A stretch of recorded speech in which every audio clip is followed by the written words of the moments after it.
Okay, so when they start lesson 2, I'll have a warm-up for them.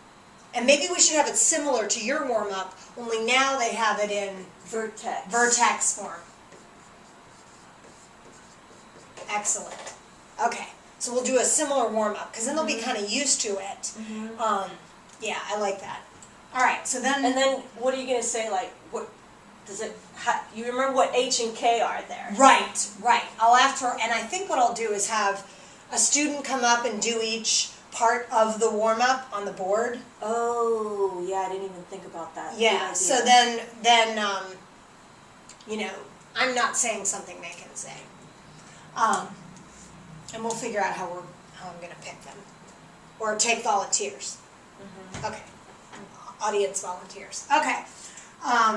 And so then for my lesson, what we want to do, and I have the 90-minute block, but I'm only teaching the first half. So at the end of the 90-minute, we're going to have a quiz or some sort of assessment on all of these transformations to the quadratic. Okay. Okay? And then the whole unit covers all the function families. We're focusing on quadratic, which is what they've been used to seeing. Okay. You know, factoring it, graphing it. Okay, now we're changing it with transformations. Okay, and so that's what the quiz on quadratics. Okay, good. And I have an idea of something we can use for that. Ooh, that'd be awesome. Yeah. All right, so my 90-minute I will do the vertical shrink and stretch, which you'll already have previewed, right?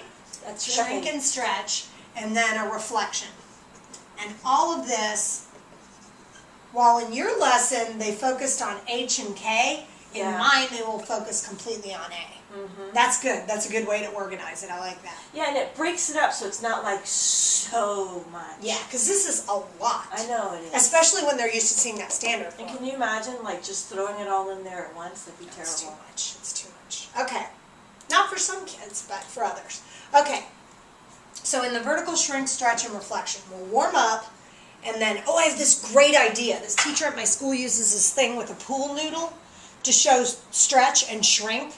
Ooh, that's awesome. That might be a good visual representation. My kid has one. It's in the garage. Oh, good. I'll Perfect. I'll bring it. Awesome. So you can just kind of like, you know, I know what you're talking about. Just go, okay, what shape is this? Yeah. This is the shape of the quadratic function. Right, so then we'll have... And what happens if A is less than 1? Right. Right. And what happens or if I it's... Yeah, the other thing I could do is use Geometer Sketchpad if we don't do the pool noodle. You know, like just like put it in and I'll have it projected up. Well, I don't know. We'll see. But that, you know what? The pool noodle would be an awesome manipulative. That's true. And I could it's very visual. Yeah, and I could have a student come up That'd be awesome. and have another student say, okay. Like what happens if you take somebody and like, you know, remember Honey, I Shrunk the Kids? Where oh, like, yeah. So, I don't know how to phrase that though, Connie. Yeah, well, we'll figure it out. I mean, well, a shrink is a fraction and a stretch is a whole number. So yeah, we could say, okay, how about like Allison's 5 feet, but I'm going to make her 10 feet tall. What's going to happen? And she's not going to gain any weight. What's going to happen? Really skinny, and it's going to be awesome. But that's like multiplying your height by 2. Right. Okay, so now I'm going to make you 2 feet tall, which is like multiplying your height by 1/2. Actually, 2.5. Right. Well, you know what I mean. Yeah. Okay, but I like the noodle too. And we can even get like volunteers, because some of the kids, I mean, not in the Microteach, but real students are going to be like, oh, can I try that? Can I try that? You know, and I mean, you have to kind of monitor, but you know, then we could say, okay, show us the shrink. Okay, show us the stretch. And So kind of. I like that. So Yeah. your warm-up would be, okay, remember the quadratic and vertex form and what a horizontal shift and a vertical shift are and how to identify The vertex and axis of symmetry. Right. And then you're going to do your instruction on the the shrink and stretch Right. and the reflection. Yeah, let me see, like, again, those E words. Okay, so we have a warm-up, it'll be similar to yours. That's Or your we'll gauge. formulate the, yeah, and then, Yeah, from the template. right, and then, engage, yeah, the pool noodle could also engage them with the shrink and stretch. All right, now explore. Okay, so a worksheet where they can apply, they can apply these A values to a quadratic function, Okay. and then maybe graph it. You know, because Okay. you're going to be doing a graphing worksheet. Yeah. I think if we kind of keep that consistent within this unit lesson, then it'll keep things flowing. You know what I mean? Okay. Does that make sense? Yeah, yeah. Okay.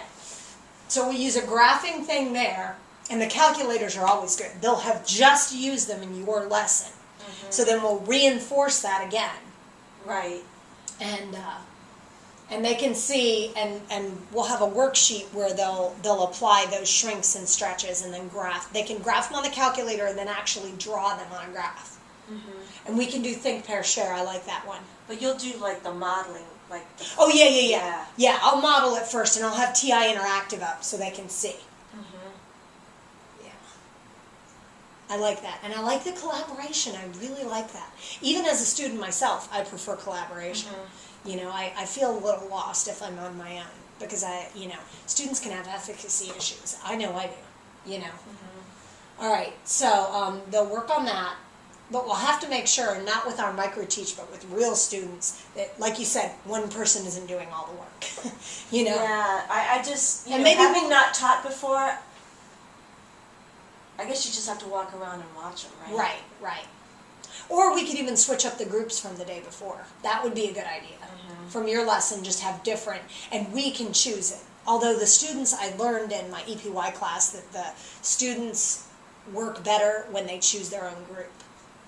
Really? Mm-hmm. Which Okay. kind of makes sense. Like, who would want to work with Yeah, but someone then they don't like? Well, that's true. But you then don't you're wanna gonna box get them that in. one really shy kid and stuff like that that, doesn't self-advocate. Doesn't get picked on the team. Yeah, I can relate to that. Yeah. Okay, so there's something to keep it. So they're going to do an explore with the calculators and shrink and stretch. And then Okay. we need to do explain. Well, think, pair, share. They stand up and they say, like, each group will have a Oh, specific... each group could maybe even have the noodle and take one of the That's problems. a great idea. I and say- love